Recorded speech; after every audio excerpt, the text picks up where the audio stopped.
Colita de Rana. Medicina en tu idioma.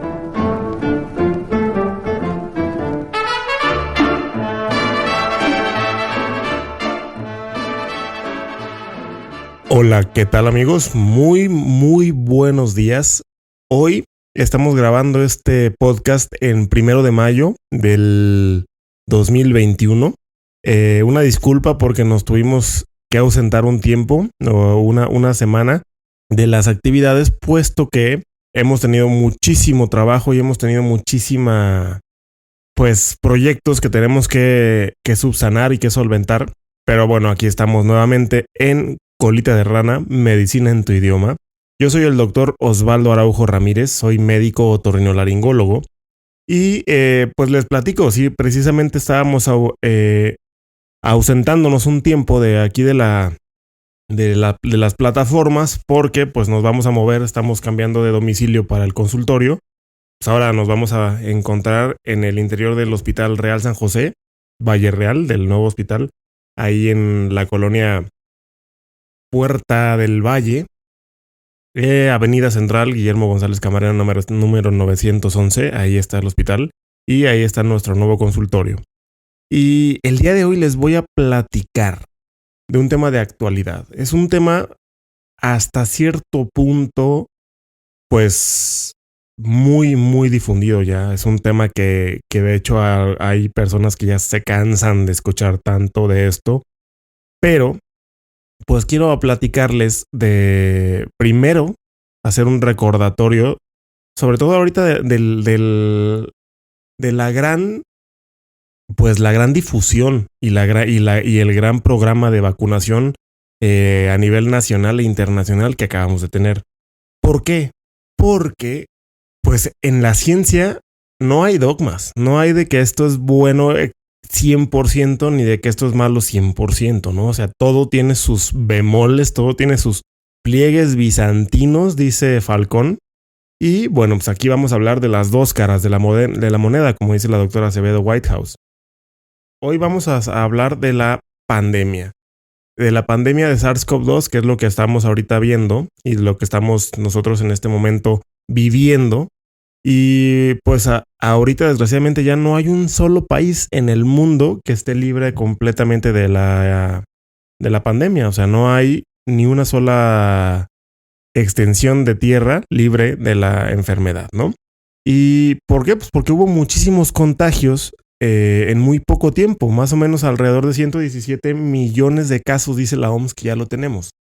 Pero, ¿qué es este agente o qué es esto que nos está ocasionando tanto conflicto, tanta angustia, ¿no? Hay personas que el hecho del aislamiento social les generó muchísima angustia y es esa avidez ahorita por el abrazo del amigo, por el abrazo de la familia, que no podemos tenerlo. Pues es el coronavirus como tal, es un virus. Es un coronavirus de los beta coronavirus, que pues los beta coronavirus son los que han generado los cuadros de importancia en los últimos años, ¿no? Porque hay el SARS-1, el SARS-2, que es el que estamos viviendo, o incluso el MERS, que era más letal, que son no pandemias, sino eran epidemias de beta coronavirus. Y hay otros alfa coronavirus que son más inespecíficos y pues no daban mayor cuadro o mayor problema que una gripe que pues muy poco importante, ¿no? Pero cuando yo quiero atacar esto, pues tengo que primero saber qué es, ¿no? O sea, ¿qué es un virus? Muchos se preguntan qué es un virus y hasta lo confunden con bacterias porque son pues microorganismos, al fin y al cabo, organismos microscópicos que no se pueden ver a simple vista. Pero un virus es un programa, es una serie de instrucciones que necesita de una célula biológica para poder hacer de este programa una función, ¿no? O sea, de replicarse. O sea, son instrucciones para poder copiarse y esas instrucciones pueden ser de ARN o de ADN, están rodeadas por proteínas, ¿no? En este caso, el beta coronavirus es un virus de ARN que está envuelto en proteínas. Y al estar envuelto en proteínas hay una, que es la proteína Spike, muy famosa últimamente, y se pega, esa envoltura tiene unas uniones que, como un velcro, se van a pegar a ciertas células. ¿Y a cuáles células se pega? Pues hay un receptor que se llama AC2 o receptor de la enzima convertidora de angiotensina. Y pues ese es el receptor que se expresa en las células humanas. Pero si me preguntan, o muchas veces está la tendencia generalizada o la creencia de que el COVID es una enfermedad respiratoria. Y pues no, el COVID mata y el COVID enferma porque tenemos una respuesta inmune exacerbada. No es como tal una parte particularmente respiratoria, sino que pues si ustedes se meten, ahí ahorita hablando de ciencia, hay una página de internet muy, muy grande que se llama The Human Protein Atlas.org, donde habla de todas las proteínas humanas que se conocen y te dicen dónde se expresan, en qué células. Y el receptor de este coronavirus lo encontramos pues en enterocitos, en vesícula, en vías biliares, en riñones. Por lo tanto, sus efectos citopáticos o los efectos de las células a las que infecta van a ser efectos pues más de la vía digestiva, más de la panza y de los riñones que de la vía respiratoria. Entonces, pues es un virus sistémico, es un virus que afecta a toda la economía corporal, a todo el cuerpo.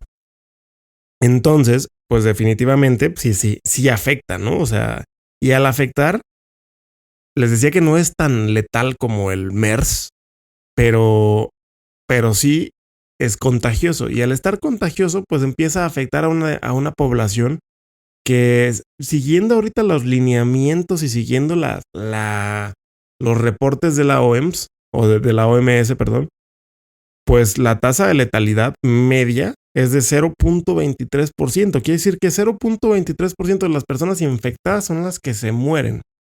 La tasa de letalidad es eso, de los infectados, ¿cuántos se mueren?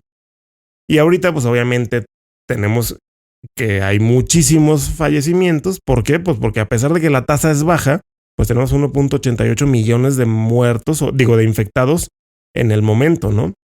Comparado esa tasa de letalidad con las muertes mundiales por hambre, pues nada que ver, ¿no? O sea, hay mucho más muertes en problemas de hambre y de cáncer que por problemas de COVID o problemas de coronavirus. Entonces, pues les digo, como es una enfermedad sistémica, hay veces que uno, cuando estábamos el año pasado investigando, decíamos, no puede ser, porque el abanico de signos y síntomas era amplísimo. Nos puede dar desde una diarrea hasta comezón en el coco, ¿no? O sea, puede ser muchísimas las manifestaciones de esto, o hasta estar completamente asintomático. Entonces, de tal manera tenemos que, pues, es un virus que su receptor no está exclusivamente en el pulmón. Sin embargo, pues sí se detecta en la orina, se detecta en las heces humanas, en la popó, se detecta en la saliva. Y bueno, pues el daño es citopático primero, citotóxico, y luego hay daño endotelial, y luego ya es la disregulación inmunológica. O sea, lo que más nos afecta cuando nos infectamos es la disregulación inmunológica. Entonces, esa disregulación inmunológica, ¿qué quiere decir? Que yo estoy bien tranquilo en mi casa y me enfermo, ¿no? Alguien me contagia, si viene el que trae la pizza, y por alguna razón él está asintomático y me pasó la caja de la pizza y yo luego me agarré ya los ojos, la boca. Bueno, pues ya, probablemente ya me contagié. Hay una fase de incubación que es de 0 a 14 días. Y luego se da la primera fase, que es la fase citotóxica. Aquí no hay tanto síntoma más que fiebre, malestar general, mialgias, que son los dolores en los músculos, artralgias, que son los dolores en las articulaciones. Y luego ya está la fase 2, que es alrededor de los 9 a los 12 días, donde ya hay un daño endotelial. Y la fase 3 es cuando ya, pues el endotelio es la parte de adentro de las venas. Y la fase 3 es pues ya cuando hay muchos complejos inmunitarios o una disregulación inmunológica, una respuesta inmunológica exacerbada que bueno, ya me va a generar hasta esos microtrombos o espacios de obstrucción que me tapan el intercambio o me tapan y me disfuncionalizan la parte de intercambio gaseoso de los pulmones. Entonces, pues ese espacio del intercambio gaseoso tenemos que, si lo estamos tratando de dibujar, es un espacio donde es como una burbuja que el límite de la burbujita está en contacto con la sangre. Entonces, justo ese límite tiene que estar tan delgado como para que el dióxido de carbono se salga hacia el aire y se meta el oxígeno a la sangre. Porque en el mundo y en la atmósfera, pues tenemos más o menos de 17 a 21% de oxígeno circulante. Y ese 17 a 21% es el que tiene que entrar a mis células para que yo pueda sentir o para que yo pueda seguir viviendo, ¿no? Porque nosotros necesitamos la oxigenación. Entonces, ¿qué es lo que necesitamos hacer cuando tenemos o cuando nos enfrentamos a este tipo de problemas o a este tipo de virus?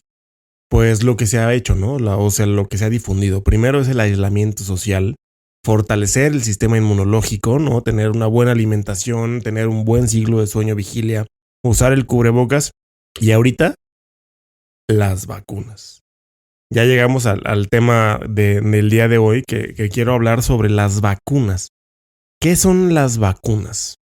Pues en realidad el objetivo de la vacuna es generar una respuesta inmunológica para que mi sistema tenga una memoria y me proteja frente a agentes externos. Quiero platicarles un poquito de la historia de las vacunas porque se llaman vacunas, ¿no? O sea, ¿qué tiene que ver con las vacas? Y sí tiene que ver. Hay una, en la Organización Mundial de la Salud hay el historial de vacunación así a manera de línea de tiempo, donde habla de que, pues, más o menos se sabía que cuando había una inoculación o un proceso de virulación en una enfermedad, eso podía ser o que las personas se enfermaran o que las personas tuvieran una protección o tuvieran un factor protector. Y eso lo habían visto pues desde Turquía en Oriente Medio. Pero los primeros reportes de Occidente de la virulación son en 1721. 1721 estamos hablando de que era la época aquí de la colonia en México. Y había una lady que era Lady Mary Montague que le dijo al doctor que virulara a su hija de 2 años con viruela. Eso era más o menos agarrar una pústula de una persona que estuviera enferma de viruela y ponérsela o abrirle la piel y sobarle con la pus de la otra persona a la niña. La verdad es que son experimentos bastante cuestionables éticamente hablando, ¿no? Porque pues la nena tenía 2 años, pero bueno, o sea, aquí sucedió que sí se protegió la niña, ¿no? Pero podíamos haber tenido resultados fatales. Porque existía un porcentaje de 2 a 3% de las personas que morían con ese tipo de virulaciones contra 20 a 30% de las personas que morían si se hubieran enfermado o si se enferman de viruela. Entonces, la verdad es que el porcentaje sí seguía siendo prometedor, pero pues si teníamos la mala suerte de que nos tocara hacer de esos 2 a 3%, pues ahí estábamos, ¿no? En un predicamento. Y fue más o menos hasta 80 años después, en 1796, cuando el doctor Edward Jenner, que es el padre de las vacunas o el padre de la vacunación, le dijo a una lechera, una persona que se dedicaba a ordeñar vacas, estaba platicando con él y le dijo que estaba protegida de la viruela porque ya le había dado la viruela vacuna o la viruela de las vacas. Que la viruela de las vacas era más leve, era un padecimiento muchísimo más leve. Entonces, como ella estuvo en contacto con las pústulas en las ubres, pues se había contagiado y tenía las pústulas en las manos. Entonces, pues bueno, lo que hizo el doctor Jenner aquí es agarró pus de las llagas de las manos de esta persona y se lo inoculó a un niño de 8 años. Ese niño de 8 años pues tuvo fiebre varios días, estuvo muy mal, pero luego se curó.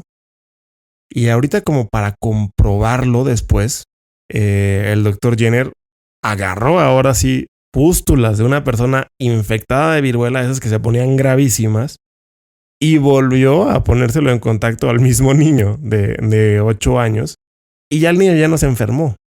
Entonces dijo, bingo, ¿no? O sea, aquí hay algo. Y pues gracias a este tipo que tuvo suerte, ¿no? Porque bien pudo no haber sucedido así, pero gracias a este tipo de situaciones, pues ya se conoce y por eso tenemos el nombre de vacuna de la vaca, de la persona que era la lechera que se encargaba de ordeñar.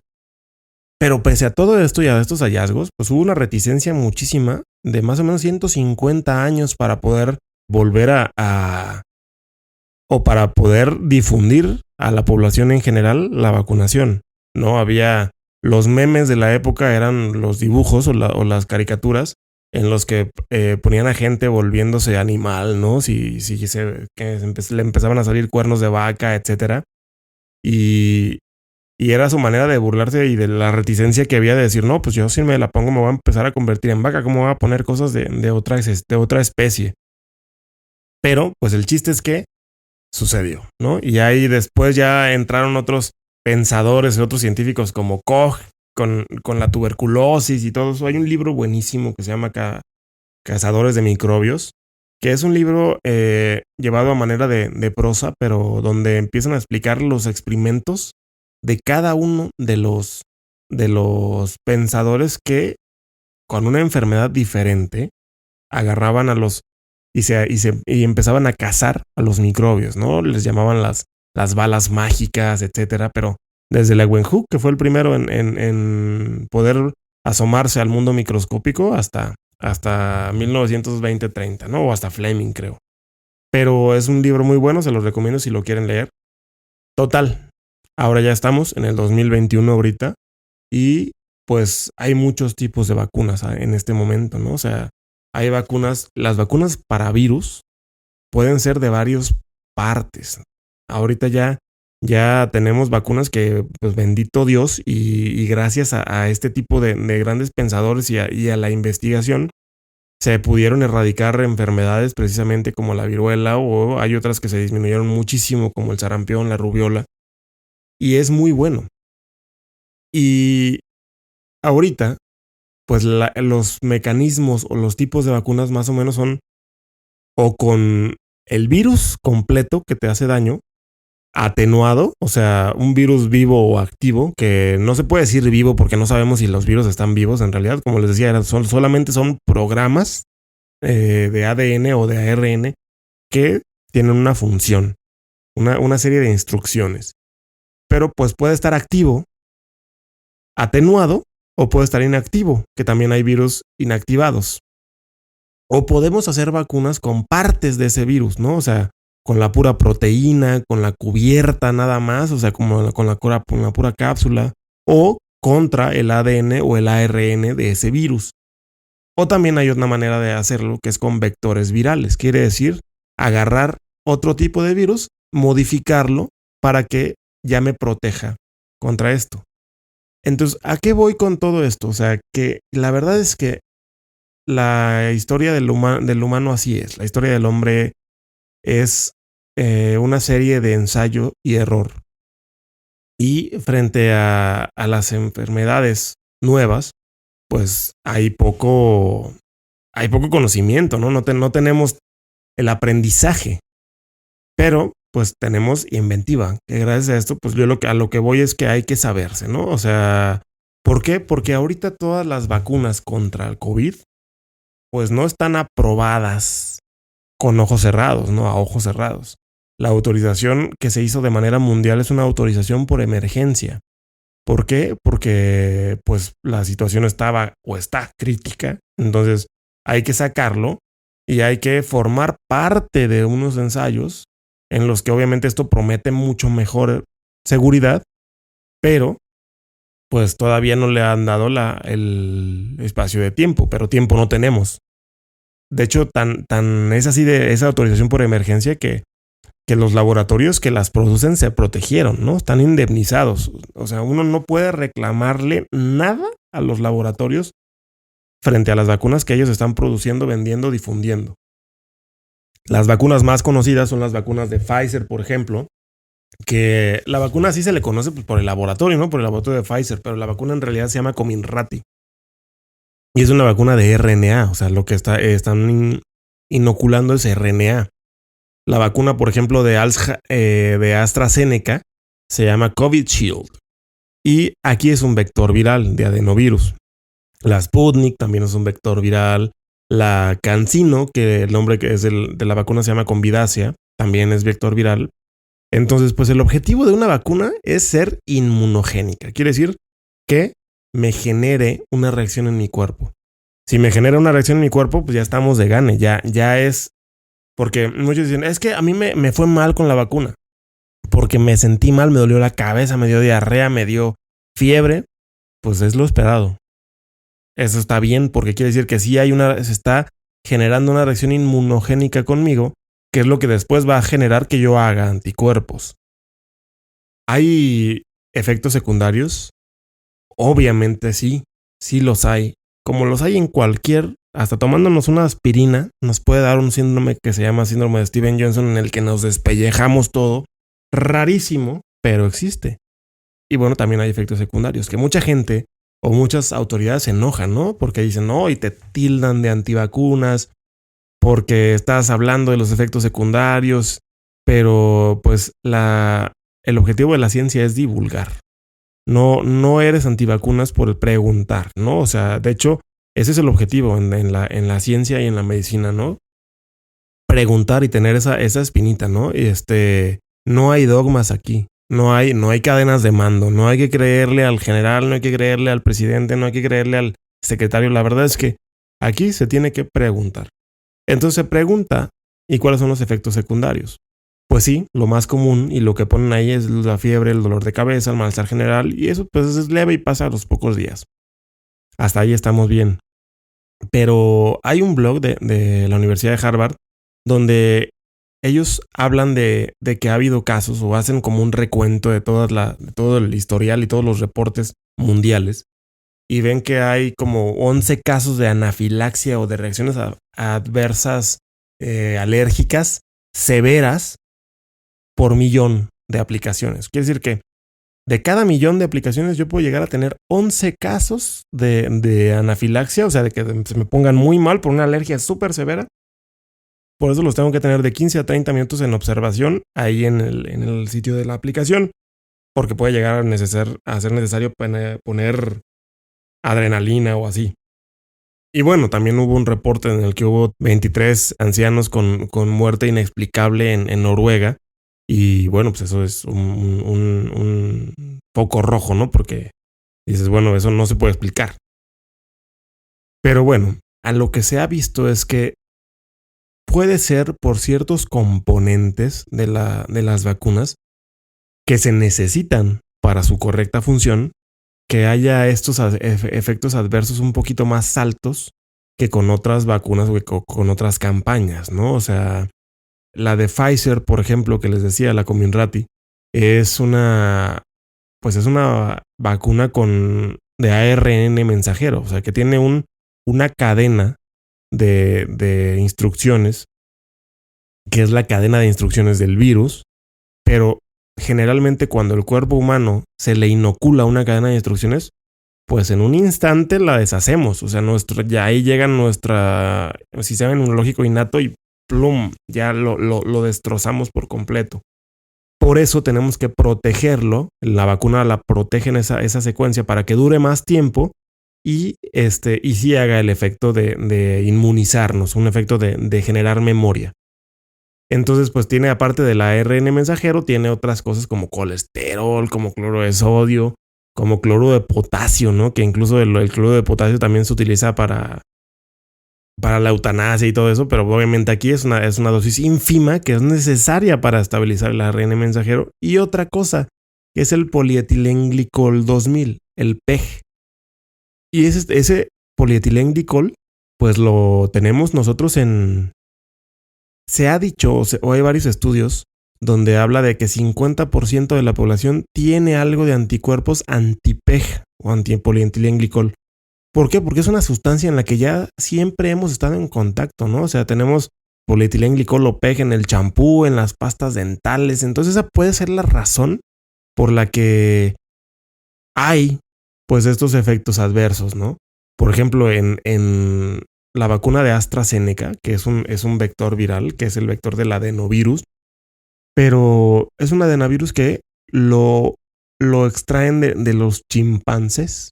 Entonces así se llama, adenovirus del chimpancé Oxford número 1S, en el que la sustancia, esa es la carnita de la vacuna, o sea, de lo que voy a generarme yo inmunidad. Pero hay también otras sustancias que sirven para estabilizarlo, o el vehículo, como en este caso en la de AstraZeneca es el polisorbato. Este polisorbato 80, pues es lo que también nos puede llegar a generar pues estos efectos adversos. Y todos tienen algo de vehículo, ¿no? Así como todo medicamento tiene. O sea, hay veces que uno dice, bueno, yo quiero pedir una hamburguesa de McDonald's, pero la hamburguesa viene con papas y pues bueno, las papas vienen en el paquete.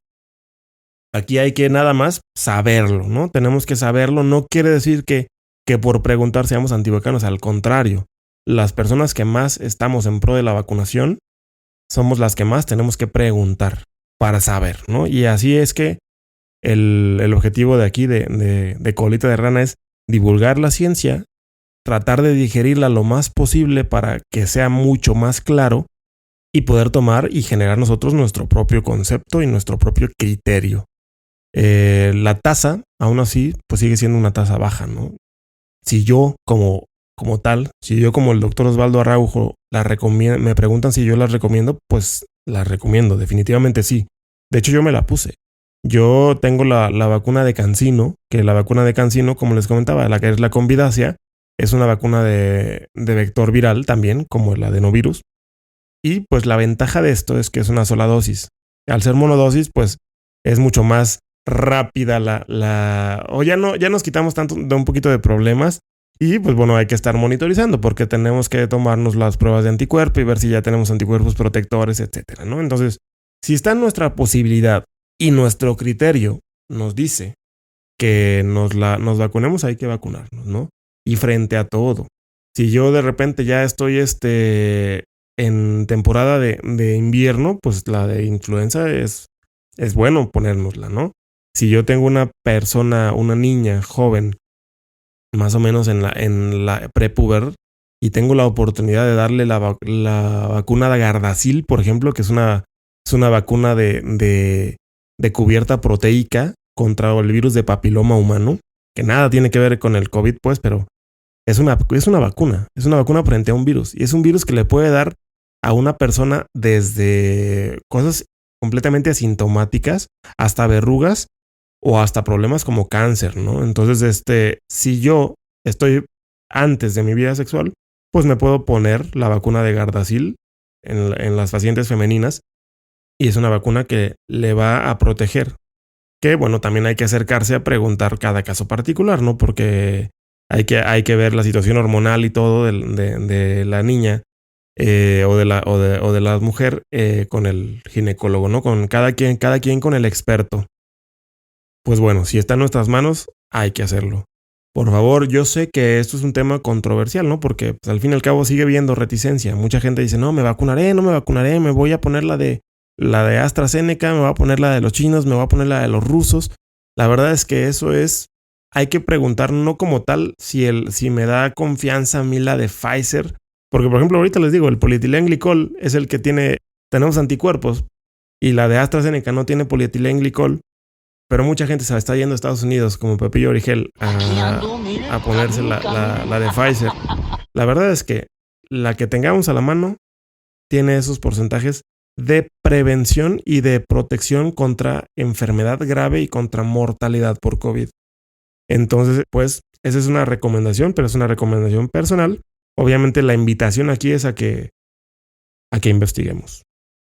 La investigación o la curiosidad es el combustible de la ciencia, Y como tal, la medicina necesita ese tipo de combustibles, que es el combustible de la ciencia. Y el combustible y la curiosidad, pues precisamente son así, preguntando, cuestionándonos e investigando. Investigando en fuentes confiables, ¿no? Porque también hay un montón de información falsa. Se tiene que ver, pues, lo más profesional posible lo que ustedes investiguen, ¿no? Porque a veces hasta en el blog o lo que nos dicen de inyéctate, o lo que dice hasta el presidente, el expresidente de Estados Unidos, ¿no? Del cloro, ¿no? Que es una barbaridad. Pero bueno, entonces, si algo les queda al día de hoy, o si tienen muchas dudas, por favor pónganmelas aquí en las redes sociales. Les digo, la idea de esto es hacerlo de manera quincenal y ya vamos a volver. Ahorita ya tenemos pendiente al siguiente ponente, que es una dermatóloga, la doctora Marisol, y un gastroenterólogo o un cirujano, el doctor Jesús Soto, que ya que como están tan ocupados, ahorita están trabajando, pero pues para la próxima sesión, para el próximo episodio, aquí nos vamos a ver. Esto fue Sana Sana, Colita de Rana. Un gusto poder platicar con ustedes. Un abrazo. Sana, sana, colita de rana, y no sana soy, serás mañana.